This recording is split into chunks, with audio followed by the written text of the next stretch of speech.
단지 내가 그 선택을 계속 하기에 그렇게 사는 겁니다.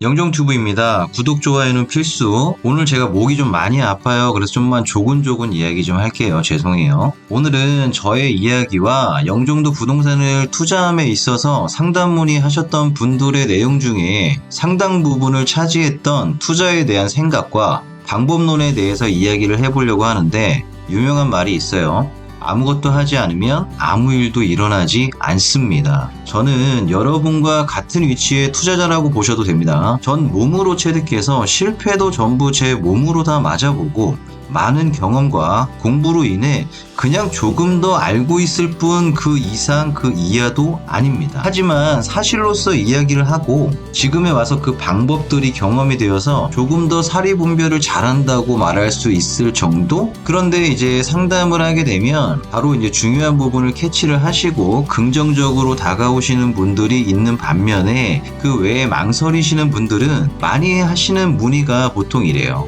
뭐 누가 안 좋다는데 뭐 확실한 거니, 뭐 현금을 가지고 있는 게 낫지 않을까, 뭐 가족이 반대를 해서 등등 많은 이유가 있습니다. 근데 부동산이라는 거는 소액 투자도 분명 있지만 그래도 어느 정도의 자본금이 들어가는 거기 때문에 신중하셔야 돼요. 하지만 너무 신중한 거는 차라리 독이 되는 경우가 훨씬 많습니다. 저 역시도 물론 그랬던 적이 많았고, 본인에게 중요한 건 배타적인 사람을 잘 파악을 해야 된다는 거죠. 저도 부동산 자체에는 굉장히 부정적이었던 사람입니다. 전 주식을 굉장히 오랜 시간 투자를 해왔고 지금은 하지 않습니다만 직접적으로 제 눈에 보이는 투자를 선호를 했지, 부동산처럼 묵혀두어야 하는 상품 자체는 쳐다보지도 않았어요. 근데 깨달았죠. 제가 하고 있던 게 투자가 아니라 투기를 하고 있었다는 걸 말이죠. 그리고 모든 투자의 원칙이 미래의 가치와 상승분을 보고 예측하여서 투자를 한다, 그것인데, 근데 그게 어떻게 보면 단순하게 원인과 결과예요. 우리 예전에 국어 시간에도 배웠잖아요. 육하원칙. 부동산도 똑같고 주식도 형식은 다르지만 원리는 같습니다. 누가 언제 어디서 무엇을 어떻게 왜입니다. 우리나라 사람들의 특성은 결과론적 사고를 많이 가지고 있어요. 근데 중요한 건 결과보다는 왜 그런 결과를 예측하는지에 대한 원인이 중요하죠. 중간 과정의 행위를 정확히 알면 투자가 쉬워집니다. 왜냐하면 행위가 즉 원인이니까. 영종도는 다양한 원인들이 있고 종착점은 상승이라는 결과가 있습니다. 상승의 원인에는 너무 많은 이유가 있고 제가 앞으로도 계속 그 원인을 들춰낼 겁니다. 상승이 아니라 만약에 하락이다? 하락할 원인이 없습니다. 상승의 원인은 엄청 많고 대외적인 원인, 대내적인 원인, 뭐 정책 등등. 짧고 빠르게 이야기를 하면 공항의 세계 1위화로 인한 영종의 개발은 복합 리조트로 인한 4계절 관광지화와 더불어서 국내 거주인구 증가율 1위, 그리고 폭발적으로 늘어나는 관광객에 그에 연관한 숙박시설과 또 연계되는 상권 등 모든 시설의 확장과 개발로 인한 건설과 늘어나는 건설 인력, 그리고 내부 상권의 연계와 안정적인 집중형 상권, 그리고 그에 따른 또다시 투자, 그리고 해결되는 교통의 접근성과 어떤 만들어지는 살고 싶은 도시, 이런 식이에요. 최소한 투자는 깨어있는 사람이 훨씬 유리합니다. 저는 사람을 계속 많이 엄청 만나기 때문에 웬만하면 행동으로 인한 성향을 파악할 수 있어요. 완벽하진 않지만 제 주위에도 투자에 반대하는 부류가 꽤 있는데 그중 제일 심한 게 나 잘났어 유형이고 그 다음이 부정형입니다. 지금은 아니야. 뭐 내가 생각할 때는 위험한 것 같아. 나는 네가 하는 거랑은 다른 투자를 하고 있었는데 내가 더 맞는 것 같아. 네가 하는 건 별로야. 너 잘 되면 나 맛있는 것도 좀 사줘. 뭔가 이 사람들의 성향으로 공통점을 보면 현실에 안주하려고 하거나 자기 자신만 믿거나 뭔가 다른 생각이 있는데 내가 잘 되기보다는 본인과 같은 라인에 어떤 공존하기를 바랍니다. 누구나 평범하고 만족하는 삶을 살려고 해요. 그리고 만족하는 삶을 살고 있다고 생각도 하고 있어요. 근데 평범하게 사는 게 힘들다고 하죠. 평범하게 산다면 받는 급여 대비해서 물가 상승분이 훨씬 앞서가기 때문에 뭔가를 바꾸기는 정말 힘듭니다. 근데 한국 사람들은 뭔가 휩쓸리는 성향이 좀 강해서 뭐 좋은 거 있다고 하면 그냥 막 와 하고 가서 사고 안 좋다고 그러면 버려 하고 누가 안 좋다고 하면 또 굉장히 찝찝해하죠. 뭔가를 바꾸어 보려고 해도 주변에서 도와주질 않아요. 그리고 뭔가 투자를 해서 내 친구가 잘 돼도 배를 아파합니다. 안 그러신 분도 있겠지만 솔직히 가슴에 손을 얹고 생각을 해보세요. 보통 그렇다는 거예요. 저 역시도 그런 생각을 했던 적이 많이 있었고, 제 이야기를 한번 해볼까요? 저는 지금 후회를 하고 있어요. 왜냐면 저는 성향이 뭔가를 분석하는 것을 굉장히 좋아하고, 뭘 하나를 해도 내 속에 있는 내가 만족을 해서 이제 되었다라고 할 때까지 미루어서라도 굉장히 보수적인 완벽주의자 성향이 있습니다. 근데 저는 뭐 완벽하지는 않은데 그러기 위해서 노력을 많이 했었어요. 그런데 완벽하지 않는데 더 실수와 실패하기 싫어서 남들보다 시작도 느리고 탈출도 느리고, 이걸 잘 생각해보면 저 나름대로는 약간 어떤 피해의식을 가지고 있지 않았었나 라는 생각도 해봅니다. 근데 어느 날 문득 전 이런 생각을 좀 해봤어요. 제가 뭐 나이가 많은 것도 아니고 나름대로의 저의 생각의 깨어짐의 어떤 경험을 그냥 느낀 걸 말씀드리는 거예요. 뭐냐면 인생의 어떤 태어나서의 10세, 10세에서 20세, 그 다음에 20에서 30세, 30에서 40세 정도까지 볼 때 각 사이클별로 저에게는 항상 어떤 선택의 순간이 있었습니다. A와 B라는 선택지가 있었는데 문득 소름 끼치도록 과거를 되짚어 보았을 때 내가 힘들었던 시기는 항상 같은 사이클의 어떤 순간이었고, 그때마다 저는 항상 A라는 선택만 반복해서 했던 거예요. 이걸 느낀 게 제 작년입니다. 2020년인데 그때부터 저는 뭘 했냐면, 과도하게 표현하면 베스킨라빈스에 가면 전 바닐라 맛 아이스크림만 먹던 사람이었는데 초코 아이스크림을 먹기 시작을 했고, 뭔가의 순간의 선택에서 당연히 내가 선택해야 할 A를 하지 않고 B를 선택하기 시작했는데, 결론을 말씀드리면 엄청난 변화가 있었고 지금도 마찬가지예요. 대표적인 게 지금 감히 제가 유튜브를 하고 있다는 것도 많은 변화라고 저는 생각을 하고, 유튜브를 보는 구독자분들 중에서도 되짚어 보았을 때 나의 선택이 정말 잘한 선택들이었다라고 한다면 전혀 바꿀 필요 없습니다. 하지만 제가 많은 사람을 만나보았을 때 좋은 선택을 하며 살았던 분들이 대다수이지는 않았어요. 그래서 항상 미련이 남거나 후회를 하죠. 제 경우는 항상 어떤 같은 계기에 항상 같은 고비가 있었고 그게 반복이 되었기에 저런 생각을 하고 제 자신을 바꾼 겁니다. 저의 성향도 많이 변했고 현재는 뭐 남을 부러워하지도, 그 다음에 뭐 시기하지도 않고, 의견이 나랑 다르다고 하면 그냥 넌 나랑 달라가 아닌,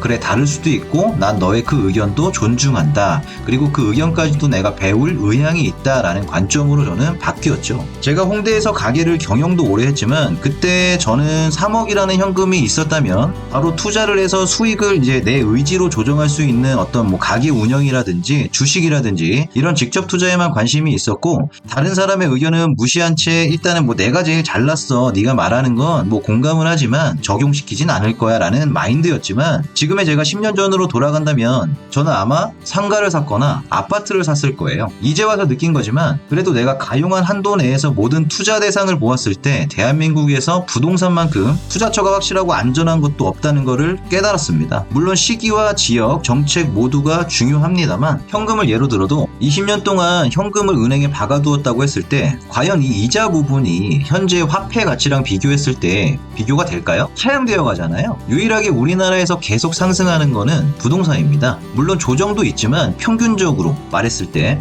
주식도 뭐 상향이다? 틀린 소리는 아니지만 우리나라 주식시장은 버티기가 굉장히 힘들고 현재는 버티는 게 손해인 종목도 엄청 많죠. 거래 방식에도 과거와 많은 차이가 있습니다. 제가 주식을 안 하는 게 대표적으로 불합리하기 때문에 안 하는 거예요. 뭐 어쨌든 제 주위에 보험 설계사 지인도 많고, 대리점 운영하시는 대표님도 계시고 재무 설계를 하는 친구들도 많이 있고 뭐 그런 모임이 있는데, 어제는 그분들과 자리가 있어서 많은 대화를 했어요. 저는 재작년에 제가 생각하던 거를 깨닫고 종신보험을 전부 해지했습니다. 이유는 되게 간단한데, 30년 후에 2억에서 3억이라는 돈이 이제 와서 약정을 하고 현재 시기에 돈을 약 50만원씩 계속 매달 넣고 있는데, 이게 기회비용으로 따지면 현재 이율 기준 한 1억을 빌리면 제가 이자로 낼 수 있는 금액이 한 50만원 정도 됩니다. 저는 그 1억으로 다른 곳에 일단 투자를 했고, 종신보험의 가입 금액까지는 아니지만 투자한 기간 대비 종신보험보다 훨씬 수익률이 좋은 상황입니다. 과연 30년 후에 2억이 지금과 같은 2억일까요? 지금 인플레이션이다 뭐다 말들이 굉장히 많은데, 물가 상승률은 항상 소득 상승률을 초월하고 점점 더 화폐의 가치는 떨어집니다. 요새 장 보러 가면 10만 원으로 살 수 있는 것이 얼마 되지 않잖아요. 그래서 저는 종신보험에 내가 이유 없이 매달 50만 원을 넣느니 그 기회비용을 미리 확보를 해서 현물에 투자하는 것이 낫다고 판단을 했어요. 물론 이것이 제가 하는 말이 맞다가 아니라 저의 경우를 이야기를 하는 겁니다. 투자에 관심이 없고 난 그냥 30년 넣고 2억 받는 게 더 안전하다라고 생각하시는 분들도 있으시겠지만 제가 둘 다 해본 결과 후자가 훨씬 윤택한 선택이었다라는 것을 깨달은 거죠. 누군가 저에게 이런 것을 일찍 깨우쳐 줬다면 지금 훨씬 빠르게 많은 것이 달라졌을 거예요. 보통은 부모님의 영향이 크죠. 저의 부모님들은 그냥 열심히 일해서 살림을 꾸리고 아껴서 조금씩 모아서 목돈을 만들어서 뭔가를 하기보다는 보수적인 자산을 늘리는 성향이신데 대출도 엄청 싫어하시죠. 속도도 늦을 뿐더러 기회가 많았지만 잡을 생각조차 하지 않아서 현실에 항상 안주하는 스타일이었어요. 왜냐면 그 당시 2억짜리 집이 있으면 현금이 최소한 6천만 원 정도 묶이죠. 전세로 가도 5천 정도 묶일 거고 월세라면 한 3천 정도 묶였을 거예요. 여기서 또 생각해 보았을 때 매일 나가는 돈은 전세가 제일 저렴하지만 물론 과거 기준이겠지만 가용한 돈은 월세를 선택했을 경우에 제일 돈의 융통이 컸어요. 하지만 자가의 경우는 주택가격 상승률이 있으니까 그거는 제외하고 전세로 사는 사람들의 경우는 현재도 좀 같은 케이스가 많은데 투자의 기회조차 자금이 묶여서 무엇인가를 할 수가 없습니다. 왜냐하면 저희 부모님이 그러셨으니까요. 저희 집에 예를 들어 드린 겁니다. 지금에 와서 어머니가 하시는 말씀 중에 충분히 커버할 수 있는 대출이면 받아서 투자를 많이 해둘 걸 그랬다고 미련을 가지세요. 지난 것은 근데 빨리 잊으시는 게 마음이 편합니다. 대출이 정말 나쁜 걸까요? 대출은 수익률을 극대화하기 위한 도구일 뿐이에요. 내가 감당할 수 있는 선에서의 대출은 나를 위한 도구로서 내 자산을 증식시켜줘요. 부동산에 한해서입니다. 금융투자에서의 대출은 전 추천하지를 않습니다. 이미 다 전 해본 거고 일반인이 하는 금융투자는 보통 주식이나 코인이겠죠. 아님 펀드거나 이런 류의 투자 상품은 내가 처리를 했을 때만 돈이 융통이 되거나 정말 고금리 담보대출이라도 받을 수가 있는데 보통 담보대출을 받았다는 건 자산평가가 하락했을 때라서 반대매매의 위험에 처하게 돼요. 부동산은 월세라도 수익이라는 게 있죠. 그래서 이자 부분을 충당할 수도 있고 운영하는 본인이 정말 잘못된 판단만 하지 않으면 그렇게 위험에 처할 일도 많지 않습니다. 제가 존경하는 저희 부모님이고 행위들이 잘못되었다고 생각하지는 않지만 전세보다는 매매가 낫고 아니면은 월세가 이런 다른 선택에서의 삶이 훨씬 윤택하다는 거를 제가 깨달았다는 거죠. 그렇다고 제가 그 누구보다 어떤 투자에 성공을 해서 누굴 가르칠 만큼의 깜냥이 되느냐? 절대 아니에요. 세상은 넓고 고수는 엄청 많습니다. 불과 2년 전에 바뀌어서 삶을 변화시킨다는 것 자체가 저한테는 과도기도 있고 너무 힘들었어요. 지금도 이제 문득문득 선택의 순간이 오면 예전처럼 성향이 불쑥불쑥 나와서 A라는 선택을 하고 싶을 때도 많지만 저는 좋은 것만 놔둔 채 인식을 하고 있기 때문에 다른 선택을 잘 해내고 있습니다. 그래서 여러분하고 같이 가는 투자의 어떤 동반자로서의 공감대라는 것이 있어요. 이미 이루어서 제가 결과에 대한 이야기를 하는 것이 아니고 저도 만들어가는 이야기를 여러분하고 같이 하고 있는 겁니다. 여러분들도 힘을 내세요. 여러분은 정말 최선을 다해 살고 있고 누구보다 성공할 이유가 있고 가치가 있습니다. 내 월급은 이거밖에 안 되고 내 주제에 무슨 투자를 해. 내 그릇은 이거밖에 안 되는데 내가 과연 할 수 있을까? 천만의 말씀입니다. 사람에게는 정해진 삶이 없어요. 단지 내가 그 선택을 계속 하기에 그렇게 사는 겁니다. 다음 시간에 뵙겠습니다.